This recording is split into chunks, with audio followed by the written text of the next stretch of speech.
تازہ ترین ویڈیوز کے لیے چینل کو سبسکرائب کر کے بیل آئیکن اور آل نوٹیفیکیشن پر کلک کریں تاکہ آپ کو ملے ہر اپڈیٹ سب سے پہلے۔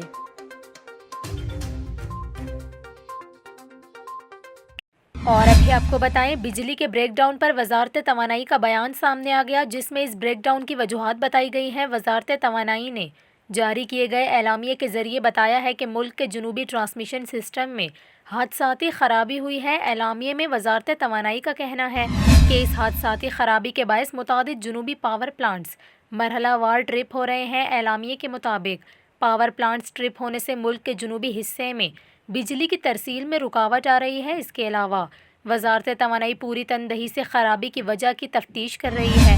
اعلامیے میں یہ بھی بتایا گیا ہے کہ جلد از جلد بجلی کے نظام کو مکمل بحال کر لیا جائے گا۔ دوسری جانب کے الیکٹرک ترجمان نے کہا کہ بجلی کی بحالی کا عمل شروع کیا جا چکا، تاہم مکمل بحالی میں 5 گھنٹے لگ سکتے ہیں۔